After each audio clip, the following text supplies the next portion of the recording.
Tom Brady and Tampa Bay's weapons. Then, when asked what weakness a TB12 team is looking to exploit, a Cowboys defensive tackle said, quote, "He's not very mobile. He's been doing this 21 years, and the dude, he's a little older." So, Shannon, will Tom Brady care about what two rookies have to say? Yeah. Lord have mercy. He won't say it, but Tom Brady captures everything. Remember when he won the Super Bowl, then he put out everything that somebody like myself had to say in a negative way? He replayed it. He did. Coach Belichick pretends like he don't hear anything, but you guys keep saying this, you guys keep saying this. That's what he said They the other hear day. everything. Yep. Tom Brady hears every word that comes out of Shannon Sharp's mouth. He hears every word that comes out of everybody's mouth that's negative, that has something negative to say about him. Yep. And I have no problem with that, Skip. But here's the thing that I have a problem with the defensive tackle. Tom Brady has never been mobile. Everybody knows you get pressure in his face, you get him off his spot. That's the way to do it. That's a lot easier said than done. Okay, but you could see the first Eli Super Bowl, and that's what they did. But Skip, they had 4 studs in that offense. Right. They had Hall of Fame quality across the line, right? And the Cowboys don't have that. They do not. But anyway, Skip, it's a lot easier said than this. Like when somebody said, scouts around the league said the league might be catching up with Lamar Jackson. Yep. Okay, we know Lamar. Force him to pass the football. Okay. That's a lot easier said than done. You haven't been able to do it in the last 2 years. Agreed. We know it, Tom. Tom has never been mobile. You think he's faster now in year 22 than he was in year 5, year 6, year 10? Of course not. It's a lot easier said than done. And Michael Parsons said, we're going to go weapon on weapon. What weapon y'all got? Y'all ain't got no Jalen Ramsey. Y'all don't got no Aaron Donald, no Khalil Mack. Best question you've ever asked on Undisputed. You just asked. What weapons? On defense, because you're talking about defensive weapons, That's right? because he said we're going to have to go weapon on weapon. Yes. I'm looking at y'all defense. I'm like, weapons? Where?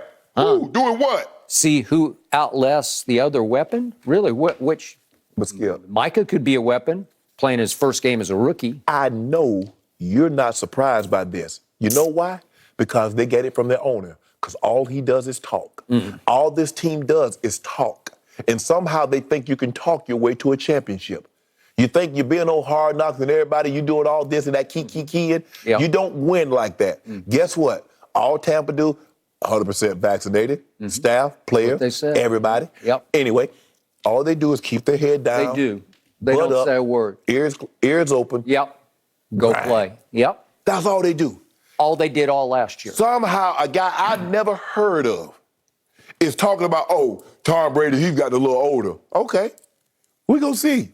Because there have been very few teams over the course of this man's career that could get him off that spot and take advantage of his lack of mobility. Good luck for you Cowboys, because you don't possess a front four that can go get after him like the Rams had, like the Giants had in those Super Bowls.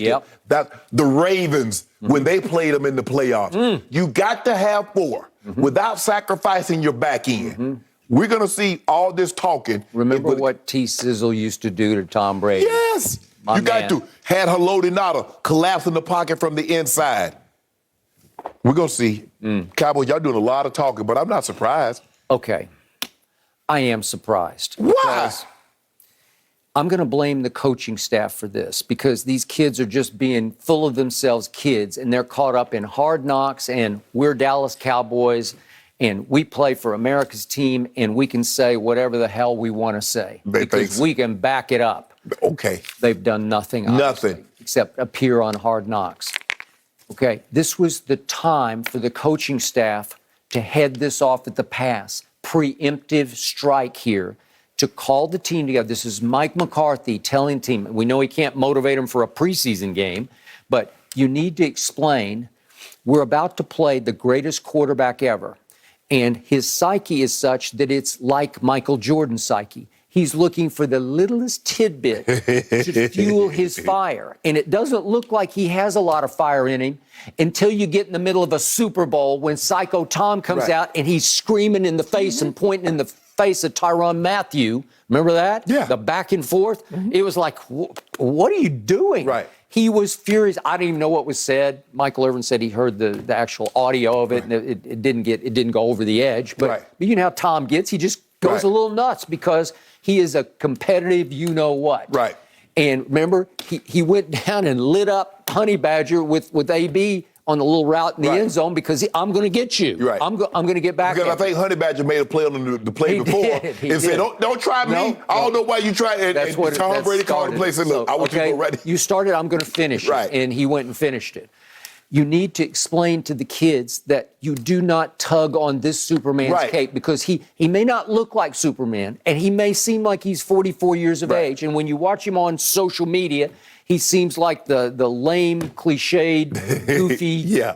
sort of corny guy next door, dad Right. next door, Right. right? Mm-hmm. He is not that guy when it comes time to play. And he is looking for the slightest slight. I'm talking about the little bit of piece that you Right. toss in front of him to say, okay, watch this. Because they need to be motivated for a team that clearly it was just a bad team last year, But right? Skip, what you're asking Mike McCarthy to do is that you do that even before this week's practice That's what I'm starts. saying. You go can't- early on and say, look, Okay, guys. you have to see it coming Thank because you. they have one prayer going to Tampa Bay. I've told you, this is a mismatch because Dak and Zeke played zero football, and to your point, Dak has played zero football. It's almost a year. What? You can't throw them into that fire against that team, which still has something to prove because some people think it was a little bit of an aberration. Right. Oh, Kansas City's offensive line was a shambles last year in the Super Bowl. That's what you said. A lot of people believe that. So you got lucky, Bucks. Well, watch this, right? The only way to go in there is to go in on your tiptoes. You need to sneak in there without a peek and hope that you can catch them a little bit off guard, maybe with some different defensive packages. I don't know. You could throw some things at them that they may not be thinking about, and maybe you can come out with a little bit of intensity they're not quite ready for. Right. The only way to do this is to lay in the weeds and hope you shock them, surprise attack them. But here's the problem that they're up against. I guarantee you Tom Brady has a book against Dan Quinn. Now, he played him twice last year, Skip, in Atlanta. He played him when he was in Seattle. Did he? Tom Brady got a book. Peyton Manning used to keep a book on every defensive coordinator. Well, you got it. And you know this guy's going to keep going. So you think you're going to come out there and show him something that he hadn't seen? Good luck with that. And good luck with, I told you, I wanted Patrick Surtain. I'm happy with Micah. But the point is, Anthony Brown is now my starting, whichever way you look at, right cornerback, right? And Trevon Diggs is known to gamble, okay? Well, Tom's up there licking his chops right now thinking, I can do that to him. Because Tom has got, you want to talk about weapons? They are loaded AB with gonna weapons. catch 10 passes. He well might catch 10. Because who you got to cover the slot? Little Jordan Lewis. Okay, good luck with that. He's not bad, but He ain't AB. He ain't going to deal with okay, AB. I got it. Because all things being equal, AB is his favorite receiver. Okay, so you don't know this kid. I've watched him closely because he's a third-round pick out of UCLA, Osa Odigizua, okay? And remember the name because I think he's going to be pretty good. I'm not going to say he's going to make a Pro Bowl, but he is a high-motor kid, and he's getting a shot because Neville Gallimore got his elbow hyperextended. Right. He's gone for, who knows, 4 or 6 weeks. Yes.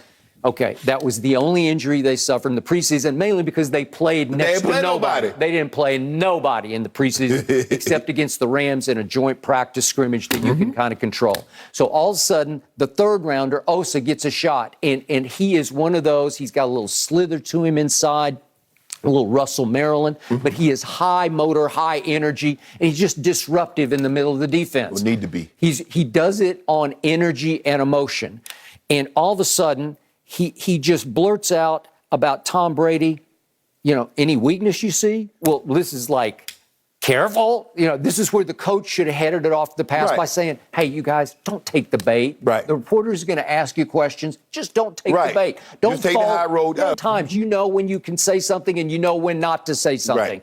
And all of a sudden he just blurts out, he's not very mobile. Okay, we get that, but you don't need to say that. He is the unquestioned GOAT of this game, the greatest quarterback.